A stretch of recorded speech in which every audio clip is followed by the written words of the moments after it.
Fortnite Chapter 6 Season 4 blasted its way onto the scene and is about to roll out. So let's take some time to discuss all things shock and awesome. I want to try and keep these topics quick for the sake of this video's pace, but make sure to give me your thoughts on this season in the comments below to join in on the discussion. Without further ado, let's dive in, and our first topic is going to be the theme of the season.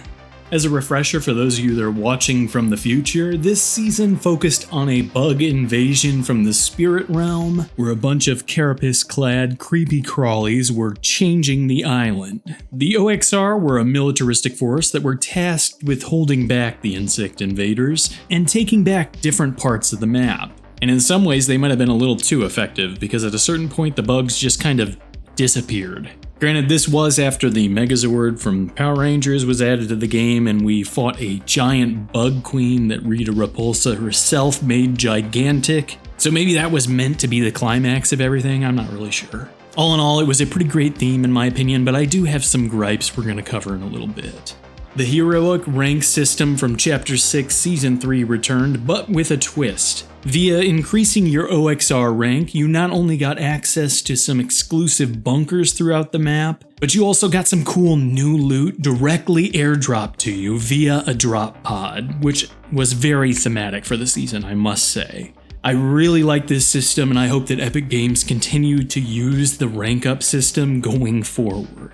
We had a few insect medallions you could pick up from defeating the bug queens, but we're not really going to waste too much time talking about them because they were removed just about as quickly as they arrived. I know the combination of the different medals being able to slide super fast and double jump and stuff like that made tracking opponents a pain in the ass, but the fact that they were removed from the game and didn't even come back in a nerfed state or were replaced with different powers kind of made that portion of the season feel a little hollow to me. Either way, even with the letdowns I felt, I think that the theme was very cool. I know a lot of people were annoyed by the bug nests and random outpost attacks, but I am a big fan of side objectives in my PvP games, so this was right up my alley. That said, I do think they could have gone a little further with the theme. We didn't have any new types of bugs aside from just small guys and then bigger guys that shot mortar shots and then the queens.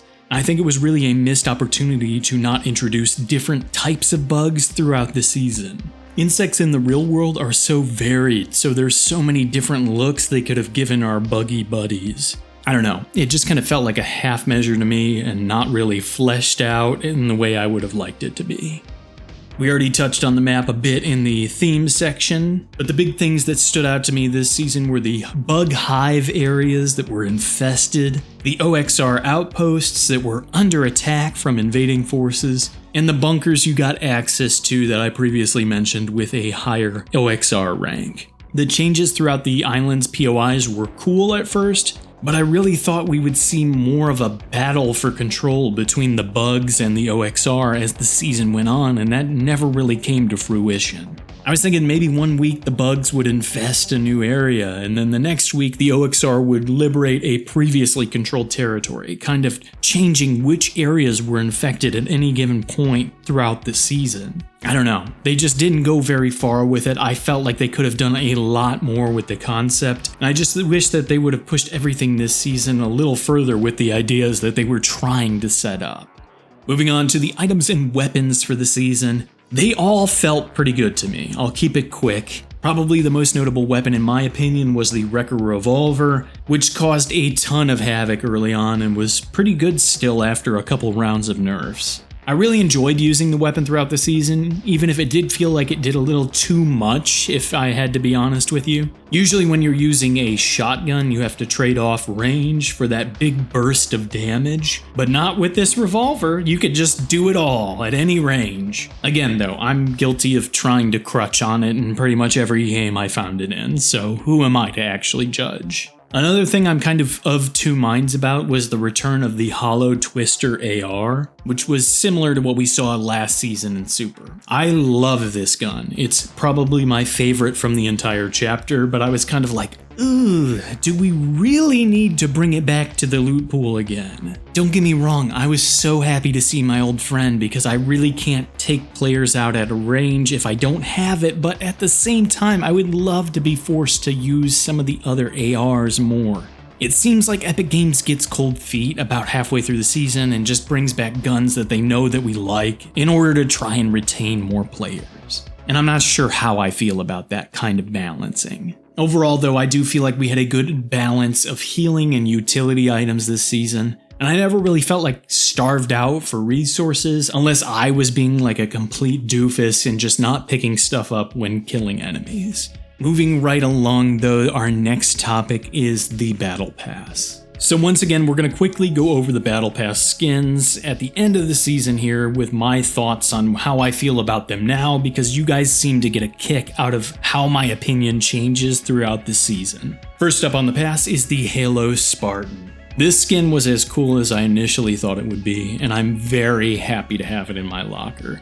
Having the red or blue variant is just perfect, and it is probably one of the best, if not the best, tier 1 skin that we've received since I started playing the game. The next skin on the Battle Pass was Yumi, the K-pop idol.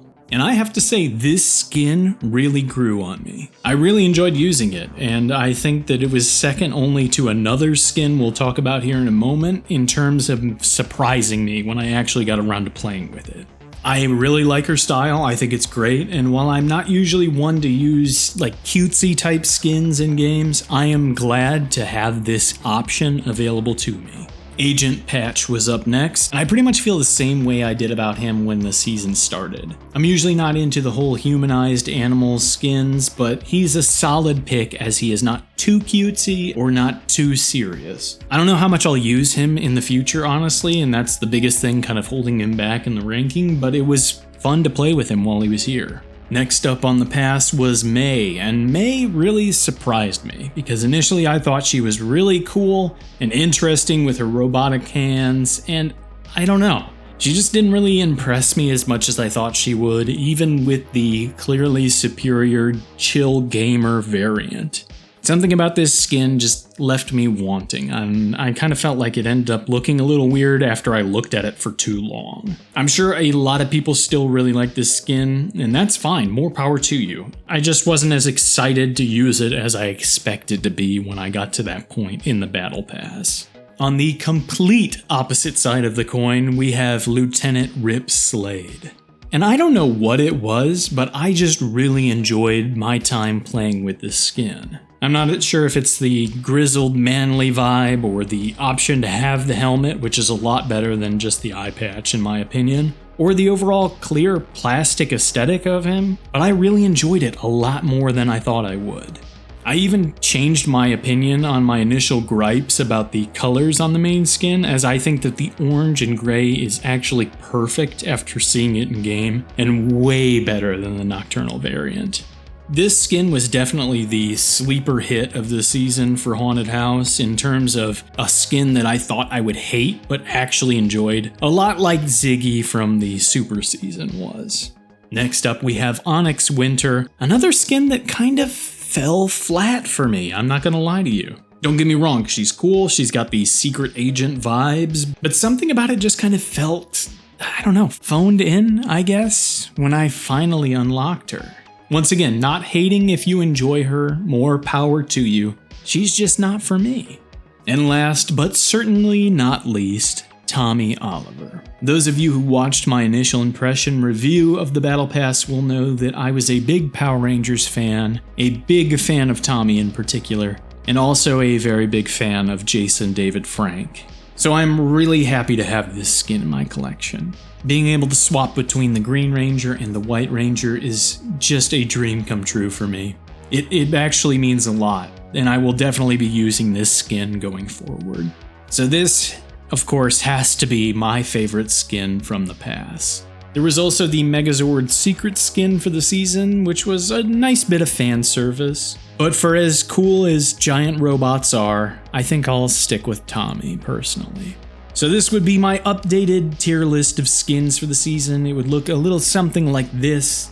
It's interesting because I think this season had the biggest changes compared to my initial rankings, but I want to say that I still think that every skin here was a great value and well worth picking up the battle pass for. While I may not like some skins as much as others, and I don't see myself using some of them going forward, I have no doubt that each of these skins has its own dedicated fans, and I think that is great. That is an incredible feat that Epic Games have pulled off. Now it's time to wrap this up, and based on some of my commentary here, you may think that I hated this season, but that couldn't be further from the truth. I think that Shock and Awesome was a good season, but some of the choices made prevented it from being a great season. I had a lot of fun, but I also felt like there was a lot of missed potential as they left a lot of the ideas that they had on the table, and that kind of let me down, I'm not gonna lie. Admittedly, maybe I just needed to take a break from the game for a little bit because I am currently, as of writing this, having a blast checking out Fortnite. As we've talked about previously, my rankings of the seasons so far in this chapter change depending on what day it is, but if I had to make a tier list right now, it would look a little something like this. Again, Shock and Awesome being in B tier is not a bad thing. B is still above average in my opinion, and it did bump Galactic Battle down to a C by comparison. I still really enjoyed my time this season, but I think it's fair to say that it was not my favorite so far. I think the next mini season will be interesting to say the least. Not sure how much time I will actually end up investing into it due to a few different factors, but who knows, maybe they'll surprise me and I will have a great time. I will have another video discussing some more of my plans as we move forward very soon, so keep an eye out for that as well. But in the meantime, don't forget to leave your Chapter 6 Season 4 thoughts down in the comments below. While you're down there, don't forget to subscribe if you have not already. We're trying to reach our goal of 2,000 subs by the end of the year, so go ahead and help us out with that. I think I will end up doing another Q&A video when we reach that goal, so look forward to that as well. Like the video if you liked it, dislike it if you didn't, and hype it up if you can. I'm Haunted House, and as always, thank you so much for taking the time to watch today. Remember to eat well, stay hydrated, take care of yourself and those around you, and I'll see you in the next one, friends.